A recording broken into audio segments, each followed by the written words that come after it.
So the initial idea was to become a crystallographer rather than an NMR spectroscopist. So I worked on synthesis and wanted to characterize the resulting products by X-ray crystallography, and then nothing would crystallize. And then I was lucky to work in the same department as Dr. Michael John, and he introduced me to the world of NMR, helped me solve the problems, and also introduced me to anisotropic NMR, and then it was kind of done. So from there on, I've stayed in NMR, and I've enjoyed every next bit that I learned about NMR along the way.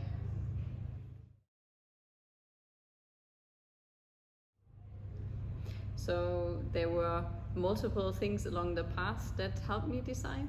So on the one hand, we talked about it just in the on-resonance tables. So at the end of the PhD, I never had the feeling of, okay, this is enough now, I want to do something else. So I kind of felt that I had more that I can invest in what I'm doing. And then during the postdoc time, I had lots of encouragement from my postdoc supervisor, who gave me advice saying, okay, you did something good in this aspect or that aspect. And what finally made the difference was when I had to write my application for applying for my first independent position, and I wrote the cover letter. It was, okay, this is what I want to do. It doesn't matter if this works or if it doesn't work, but I will pursue the same thing again. So this was what made the switching, having to decide why I want to do this and having to voice it. That was that's a difficult one.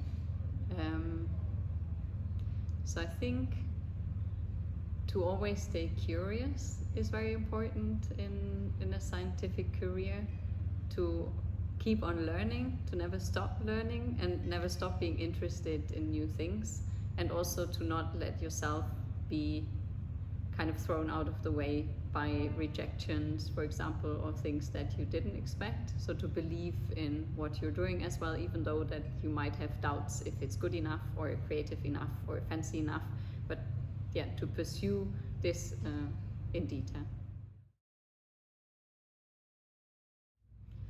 I would advise not to let yourself be thrown off by rejections, for example, for grant proposals, because I struggled a lot during the beginning when I started to become independent, and I wrote a very important grant application in the best, let's say, way that I knew how to do it at that moment, and I got a rejection that I felt was quite personal or kind of against the whole idea that I had. And when I received the comment, I thought, okay, but I decided I want to do this as a career, or this should be my topic, and I don't want to, or I can't at this stage do something completely different, because I've just started 1 year working on this.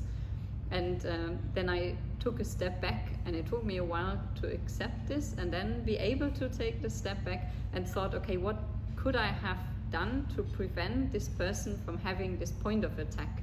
And this then gave me the possibility, okay, now I'm not like a victim of someone judging my project or saying something about my project, but I'm actively able to avoid that something like this can happen for the next project. And even though that was a quite painful journey, and it took me almost, let's say, 2 years to resubmit the proposal, even though I was asked to resubmit it, it was a very valuable lesson. And I hope that by explaining this, some people might be able to not take as long to accept the lesson than I took, and maybe can advance quicker and with a better feeling towards. So that's a very important thing for myself, the possibility of getting advice and talking to other people. I mean, being here in a setting of a conference, this is certainly one thing where you exchange with fellow scientists and you get new ideas, you exchange ideas and test their plausibility. But from early on, there were always my supervisors. I mean, my PhD supervisors, Professor Starke and Dr. Michael John. So they always supported all the ideas, sent me to meetings and let me run as I wanted. And this went through to the postdoc supervisors, Adam Lange, who employed me for just half a year. So in half a year, you can't do so much. So I'm really grateful that he did this. And then later, Stephen Brown in the UK for the postdoc, which also was the step where I decided what to do next. So this was important.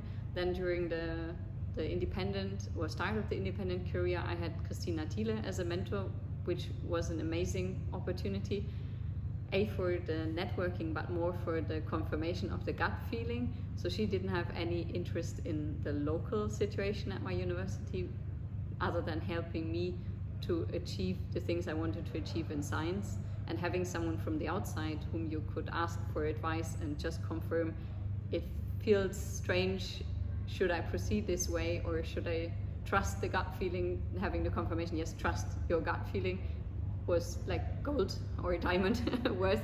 And then there's now obviously also fellow researchers, or in the same institute, more experienced researchers in the area or also internationally. And if I need advice that maybe is not strictly related to science, then I would always ask my parents for non-science advice on how to deal with the situation. And it's often really cool also by friends or family to get advice that the people are not really into what you're doing, so they have like an outside view, and this can give you a completely new perspective on something that might bother you a lot, but in the eyes of somebody else it might not be as bothering, probably. So it makes the big things smaller. I have to admit that I don't really have a favorite project, because they all in their own right give you something back if you're working on it.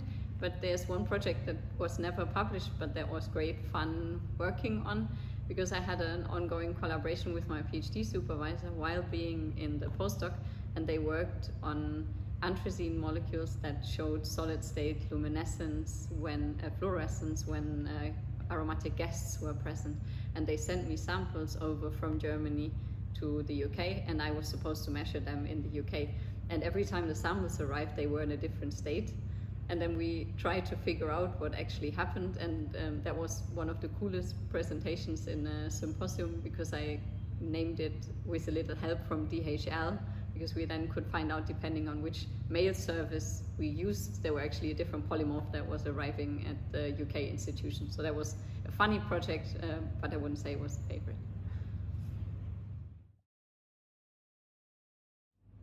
That's a very tough question, because it's very multifaceted, and it's very important to have it and be aware of it, and also that the experiences that the people are reporting are so individual and can be so different, that it's important that more people talk about this.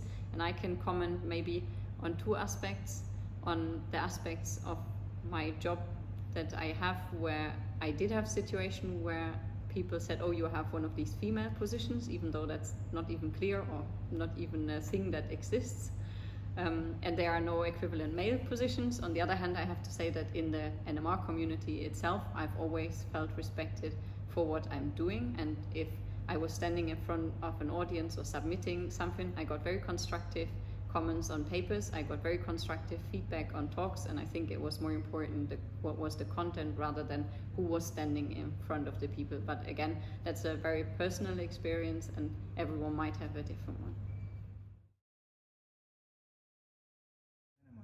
So outside NMR, I like sports. So I like running is something that I've been doing since I was little, and also swimming. So these are two things that I enjoy a lot doing, or hiking more recently as well, and enjoying the beautiful landscape. And I'm also very keen on craft or knitting. So I love knitting things, and I'm quite jealous on the knitted NMR spectrometer that Craig Butts got as a present. I learned knitting because I wanted to make a strawberry hat, and since then I have a collection of hats. That I have a dragon hat, and I also have an eggplant hat. So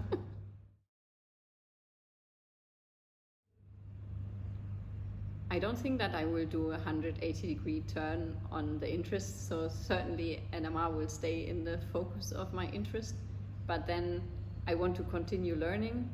I want to learn new things and add things to my toolbox. So I have an NMR toolbox, but I would love to add, for example, learning about something like simulations, or if I have the time, I would also love to study something different to add also more knowledge. So I want to continue learning in a lifelong way, but I will not turn my back on the NMR, let's say like this.